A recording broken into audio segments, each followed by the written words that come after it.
You're listening to the ESO Network, your station for all things geek.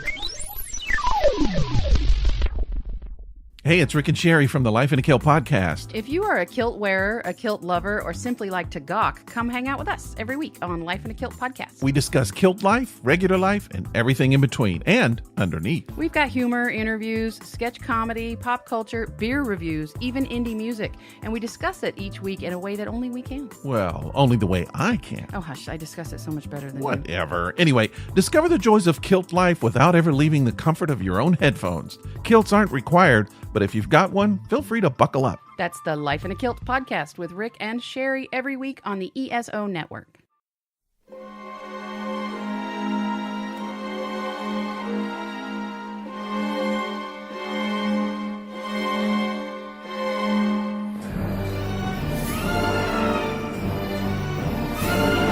Hello and welcome again to the Monster Sci-Fi Show podcast.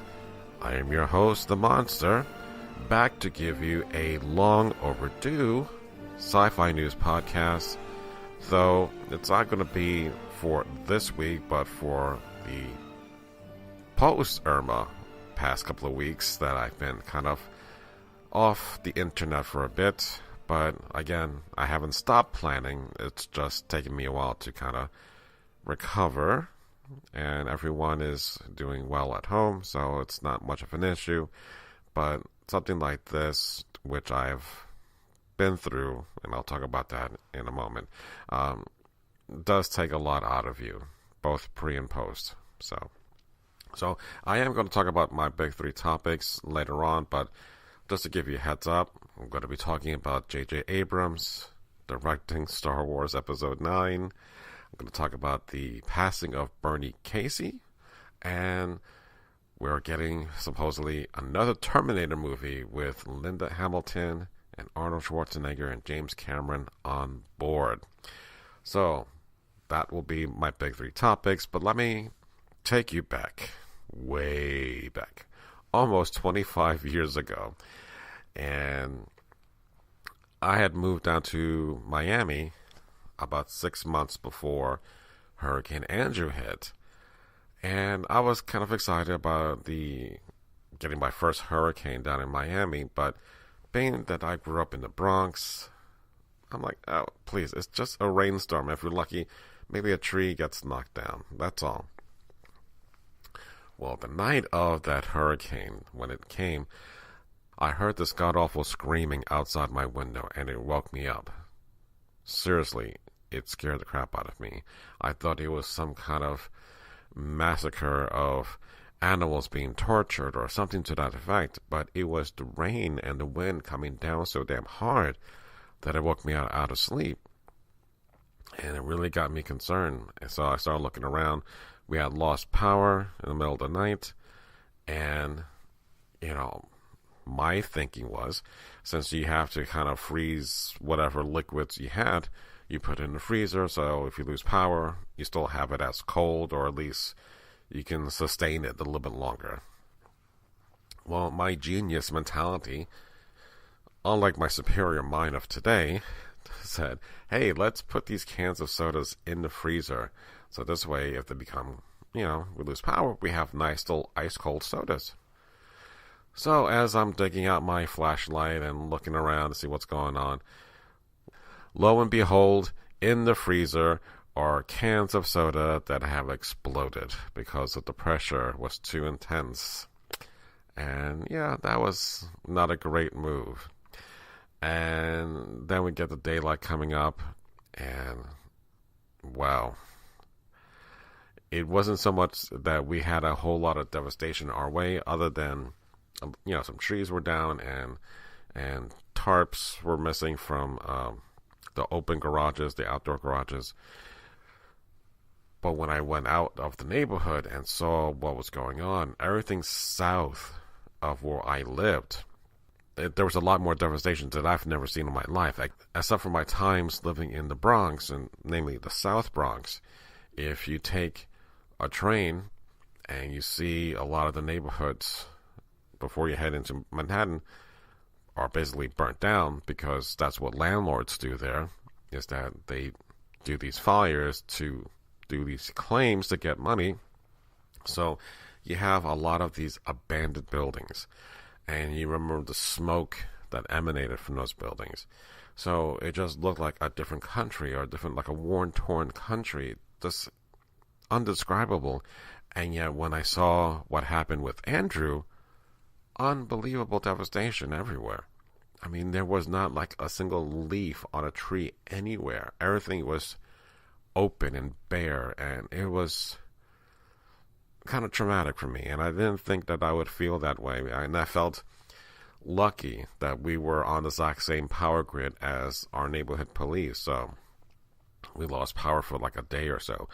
But that night, when the hurricane was over, and I looked up at the stars, there was no lights anywhere. So I got to see some fantastic stars that night. But again, the next day we get the power up and everything's good for us. But, you know, as we look at the reports about what's happening down south, it was just a terrible thing. So since then, you know, we've grown to be more aware of what we need to do and to help mitigate whatever disasters comes our way in regards to hurricanes. So since then, nothing much had happened, and I think the major one, this is when I think 2005 Katrina hit, and we lost power, but we were okay because it just went through us pretty quickly. And then, of course, what happened in Louisiana, New Orleans, so that wasn't good news for them. And then we get hit by Wilma shortly thereafter, and that was only like a category 1, so we were out with power again. So hence, if you have no power and you got nothing else to do, well, that's how my son was born. So a little too much information there, but you know, that's what happens. But this is the creepy part that I want to talk to you about. One of the things that is really frustrating if you ever live through a hurricane is that if you have no power, and you know Miami, it's very humid, and sometimes you don't get a breeze anywhere. So I didn't want to sleep inside the house, even though we had all the windows open. There was nothing coming in, so I decided to sleep outside in the backyard, basically in this porch area that's kind of screened off. So it's perfect. So I have one of these nice camper chairs that I prop my feet up, and you know, it's getting late, and I still have my little portable radio, so I'm listening to it was Art Bell, Coast to Coast. And I'm like, it's late at night, I got nothing else, I don't want to hear music, I just want something to kind of take my mind off things. So one of the things that I'm listening to is something in regards to a Bigfoot recording, or a Sasquatch, depending on which region you refer to that creature as. So basically, they played this interview that I'm listening to, and then they played an audio clip of what this thing was. So I wanted to play this for you, and then you'll hear this in a moment. Give me a second. So this is the noise that started to play after the interview paused for a moment.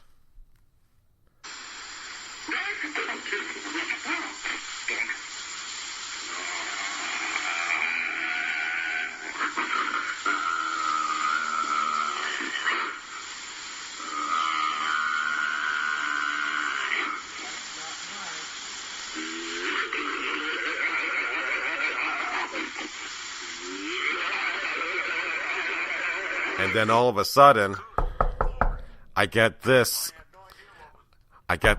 knock at the door. And I'm like, what's going on? And then I hear a muffled, "Sir, it's the police." I'm like, what the hell? Jen?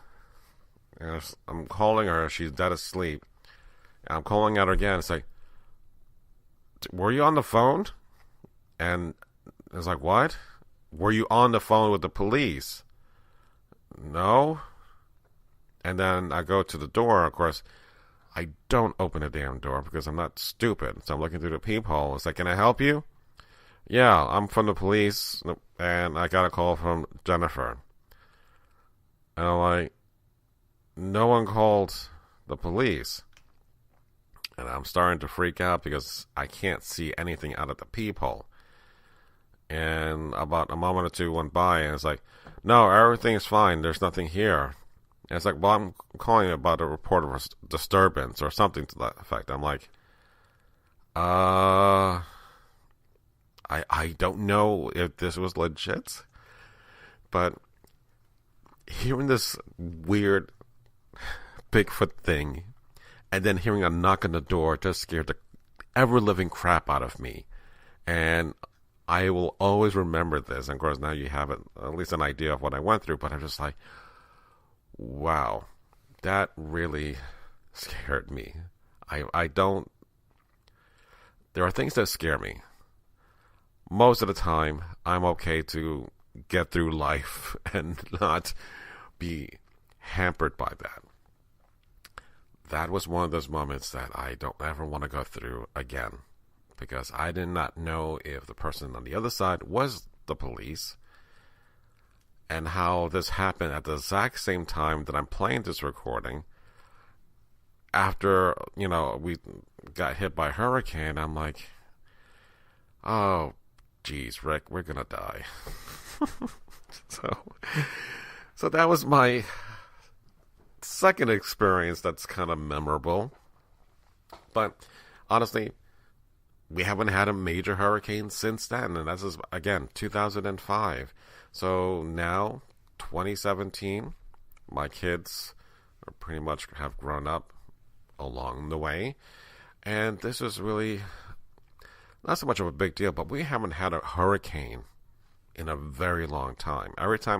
Every year we prepare, and then every year it seems like the hurricanes come, and then somehow they get diverted back out to sea. So we get very lucky and almost complacent at times, because we haven't had one in over a decade and such.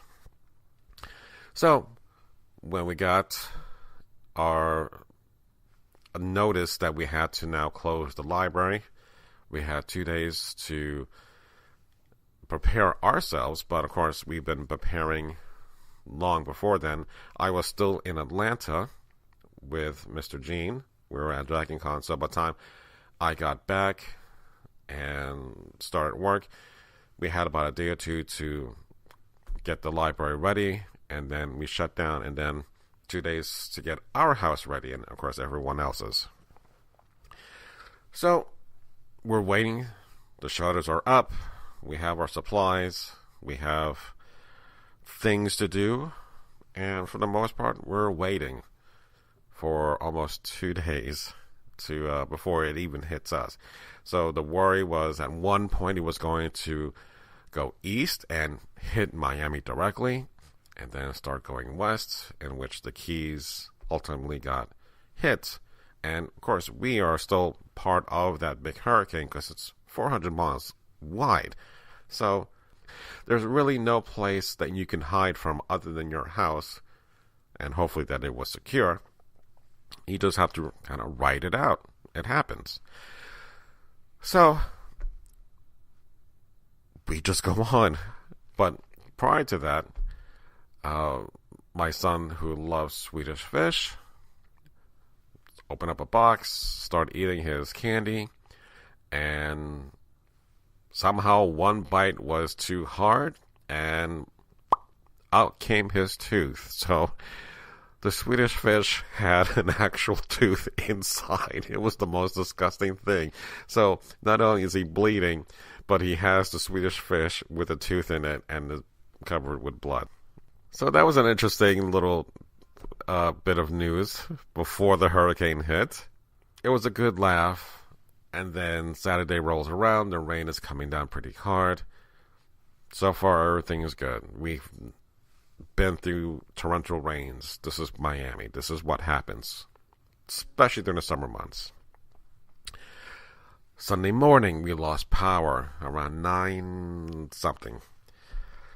So by that time, I'm not that worried because, again, the hurricane is in full effect. We should be done in a couple of hours. We should be okay. What do you do when lights go down? Well, the kids were up and we weren't going to do another baby making session here. So we decided to play Monopoly. So I made a kind of makeshift lamp from one of these big lamp flashlights, had it over the dining room table, and we played Monopoly. And it was my son's first experience with it, and I think my daughter's as well. And the four of us played Monopoly for at least 4 to 5 hours. And I've never played Monopoly that long with that many people, and that all the property was bought by everybody. I've never gone to that point. So that was amazing to begin with. And then he would not stop playing Monopoly. I'm like, Richard, we just played like 2 hours ago. I don't want to play another game of Monopoly. So that was just, it drove me nuts. So once the hurricane left, he went to the in-laws, and they got into the mix with him. But I want to read, and that was the one thing that I don't really get to do enough of, because I'm doing too many podcasts between here and work, and I'm always online. I'm doing research or prepping shows or editing shows, or it's just that, plus a day-to-day business is just, I don't have the pleasure of just reading. So with no power, I got into my old comics. Since I had a couple of tubs of comics that I've been collecting since I was a kid, and I started going through them, I read a What If book called What If Reed Richards Had Died During the Execution or the Trial of Galactus, something to that effect. And I really loved it. I really love going back to an issue that I vaguely remember, but I also remember how much I enjoyed reading comics. So I read an Elseworld Batman story, and I started getting really into this. I'm like, this might be an actual idea that I may do next year, in which I will be doing like a separate podcast like I do for Rewatch, and I do my verses. But this one would be, I would talk about what's in my box, which doesn't sound right when I said it, but it's more of what's in my my box of collection. And I will maybe pick 3 or 4 comics, and then I'll read them and talk about what I thought about them, what was important about it, what is significant about it, what's the value of it, because I'm sure it's zero now, because everything is almost worthless, this huge comic collection. And I thought, well, that might work. Because, again, I really miss a good, simple story. It didn't have to be these long, huge arcs that covers an entire summer, like they do the big summer event for DC and Marvel. So I wanted to go back to simpler times, and, for the most part, you enjoy those small moments. And that's what I was happy about. It's just having a little comic book, enjoying that moment of quiet time. And, of course, enjoying my moments with playing Monopoly with my family, which also was great. So, and then once the power came up, we did not have power, but my in-laws had power. So, I had to stay over there. And, you make do. It's what you have to do. So I wound up watching Friends from College on Netflix, Marco Polo Episode 1, which reminded me, I don't know why Marco Polo was training martial arts, but it kind of reminded me of Danny Rand. I'm like, hey, he's a much better Danny Rand than Danny Rand. I started watching The Black Hole, again through Hoopla. So again, my digital library has that movie. I'm very happy. And of course, the Sci-Fi News podcast has the beginning soundtrack of The Black Hole. So again, it's near and dear to my heart. Then I saw the first episode of The Orville. Wasn't crazy about it, but if you're listening to this podcast, the previous podcast, I actually did a review of the first 3 episodes. So if you get a chance, take a listen. You'll be surprised. And our power came back about 9:15, which is September 15th, Friday. Yeah. So from that point on, it's good to be home. in your own place. We still didn't have internet, but we had power, so plugging the AC and cleaning out the house and all that. So we're watching Pacific Rim again, and I got to see Fantastic Beasts and where to find them. Why did I not see this in the movie theaters? It's beyond me. But I can point to this. After a while, and I've read, I think, maybe 3 or 4 books. No, I read 3 books of Harry Potter. I've watched up to the 4th movie, which I think is the Order of the Phoenix. Midway through the Order of the Phoenix, I just got sick and tired of Harry Potter this and Harry Potter that. I got really sick of it. I got turned off by it. I didn't think he was the end and be all, like the Messiah, the child that is going to bring order and peace to this universe. I got sick of it. I didn't care about it. But when I saw this, the Fantastic Beasts, oh my God, that universe, like if you're going to do a good prequel and expand a universe that you already kind of know, this does it perfectly. And I've never been a fan of fantasy necessarily, but everything here, I just drooled. I just love this movie. And I just had one of the best times, and I fell in love with this movie. And that doesn't really happen, in which I get so, oh my God, I've never seen magic be done this way. Kind of like when you have like Thor talking about how you explain how magic and science are one and the same.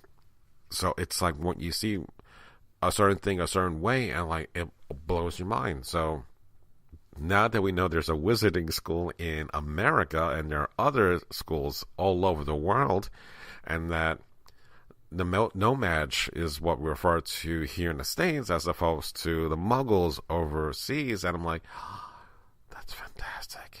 That is actually fantastic, and I really got into it. So I'm now eager to see the next 2 movies, so I'm just like, thank you for having time to do this. So I was really happy about that.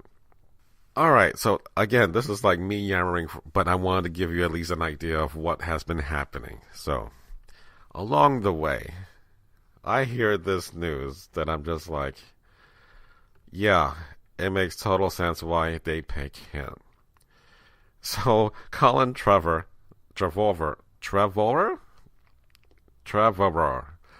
whatever, Colin was going to direct Star Wars Episode 9. And if you know that name, he was the one who directed Jurassic World. And I remember a couple of interviews that I remember him talking about how great he felt about this project and how he was almost sad that he would not be able to be as an audience member watching a new Star Wars movie because he's the one who has to make it. And then the news came out that he quit or he got fired due to creative differences. And I'm like, you gotta be kidding me.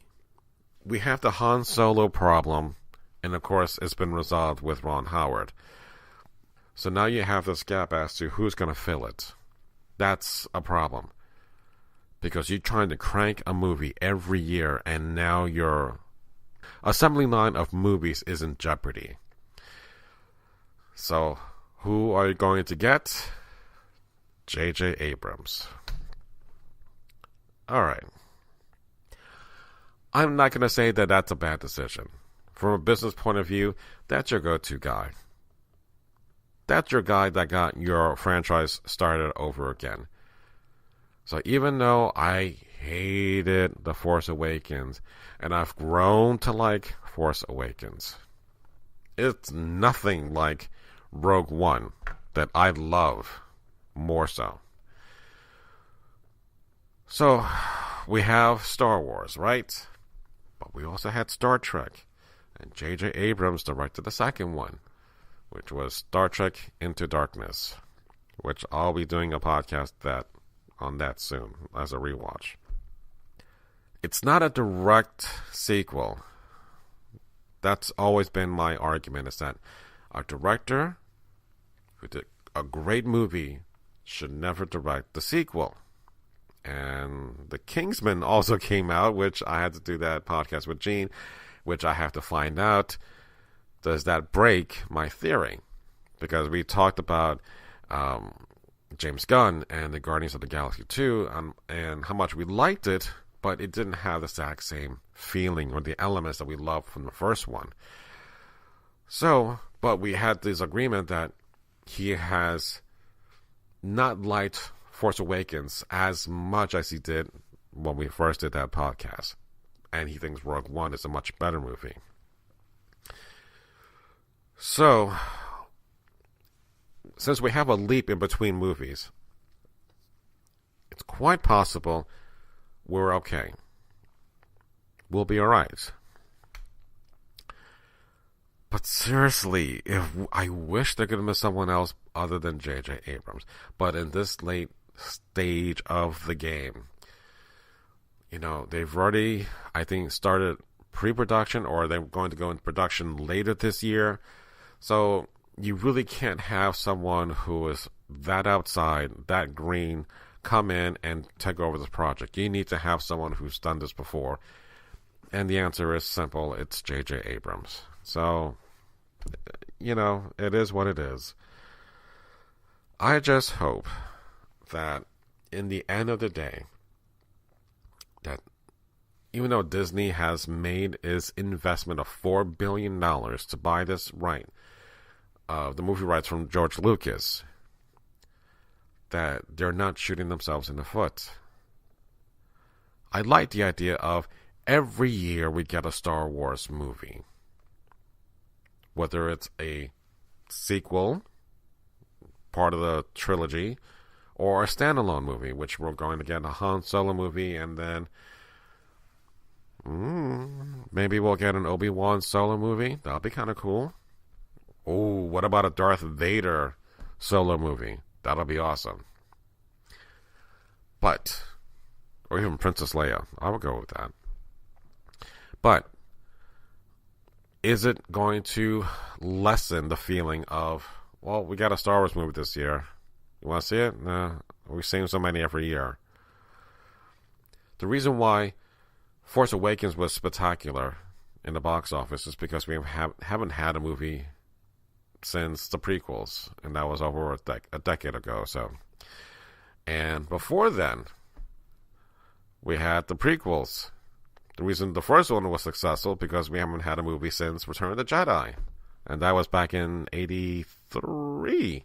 So, yeah, if you create a hunger, people will eat it up. But they know they're going to get fed regularly. Well, they'll say, well, maybe we'll watch it. Maybe it'll be on DVD, and I'll watch it when it comes out. That's my only thing. Star Wars may not become the special thing that we loved all these years, because now we get it on a regular basis. Unlike unlike Star Trek, which we're kind of in limbo with the movies, but we have now at least Star Trek Discovery. So we'll talk about that in another episode. All right, so the other bit of news, we have Bernie Casey. Unfortunately, he had passed away. And Harry Dean Stanton, I don't want to forget, as an honorable mention, that he has also passed away. And that was our guy, Pretty in Pink, Alien, great little cameo in the Avengers, like, son, you got a condition. Talking to Mark Ruffalo, and when he's a human again. So, love Harry. But Bernie is someone who has done a great deal of work. But if you remember him, he was friends with Benjamin Sisko on DS9. And he was also another captain who decided to fight along the side of the Maquis. And it was a really good episode, and I really enjoyed their performances together. But for me, this is going back old school. This is something this is like the beginnings of me liking stuff that normal people would just get, like, turned off. He did a movie called Gargoyles. This was TV. This wasn't like a major film or whatever, but a TV movie. in which there was a scientist and his daughter are out to talk to an old man who claims to have the bones or the remains of this creature. And of course, we discovered that gargoyles are real. And the head gargoyle is played by Bernie Casey. And the makeup for that period is phenomenal.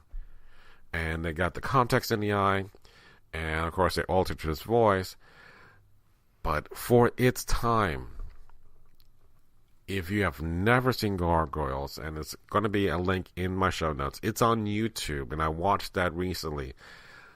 It's really good in the sense of fact that this is the 70s.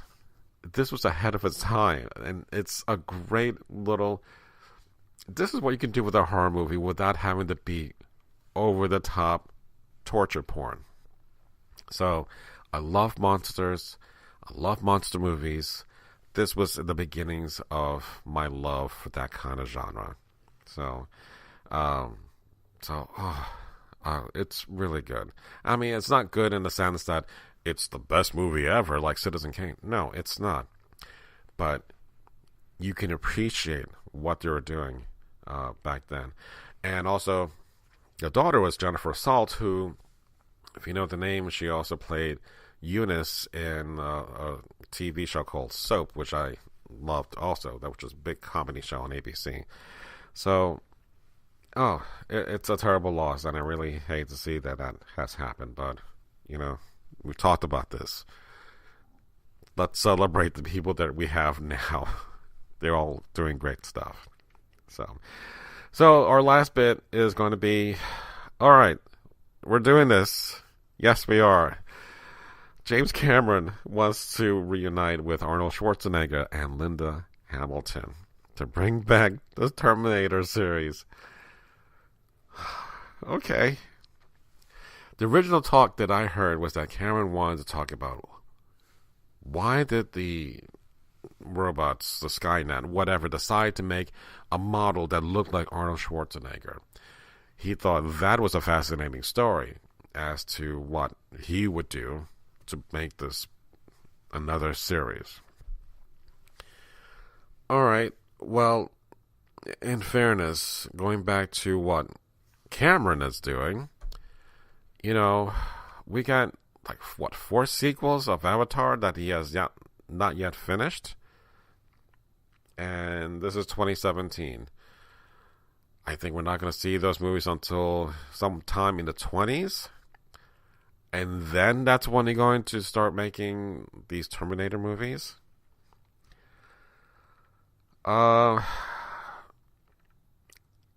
Look, the first movie was fantastic. Second one blew me away because it's rare that you can make a better sequel than the original. Kind of like Star Wars was great, but then you throw in Empire Strikes Back, it may be even superior to its original movie. Godfather 2 over The Godfather. In any case, the franchise really does struggle in number 3 because you really had the Terminatrix, even though Arnold is there. I mean, if they're going to be duking out robot versus robot, we've seen this already, and it was a snore. Terminator Salvation was something that I thought it was kind of interesting because the Terminator TV series was out, and Summer Glau was kind of a new model of a Terminator, in which Sam Worthington, I believe, was in Terminator Genesis, also looks to be the exact same model. And I thought, if they can tie that in together, that'll be awesome. But that didn't happen because, why? I don't know why. We're going to get now that Terminator Genesis, in which they're exploring or re-exploring, but now a different Terminator storyline altogether. And, no. It was not good. It was a hot mess, and I didn't care for it. So, look, it's one thing to say, we should continue the franchise. It's another thing to bring back the two people that started it and bring them back into the fold. And I'm just thinking, look, didn't you, Sarah Connor, mention that there is no fate but what we make? Let's not make this into crap. I don't want this to be the fate that this is what we're going to get, is crap. I think we're better off. Let's just stop with the Sarah Connor. Let's do something different. Let's expand that universe, a la Fantastic Beasts and Where to Find Them. Maybe we'll go to Europe and we'll have European Terminators killing all the Muggles. That'll be awesome. Let's do something different. I would be fine with that. I just think we've been down this road too long. We've been down this road before. Let's do something different. Again, you want to do this? Fine. But let's do something different that we haven't seen before. Because now it's become so many times copied over itself that it's hard to figure out where you're going to tell the story from. And even if you tell something that's interesting, who cares at this point? Really? Who cares? All right. So those are my 2 cents. Those are my big 3 topics. I'm okay for right now. I still got a lot more podcasts that I have to produce. So I'm going to end this podcast because I'm on my lunch and I got to go. You can always email me at monsterscifishow@gmail.com. Follow me on the various social networks. Again, thank you very much for listening to me and to the Monster Sci-Fi Show podcast. It's sci-fi from a certain point of view. Good night.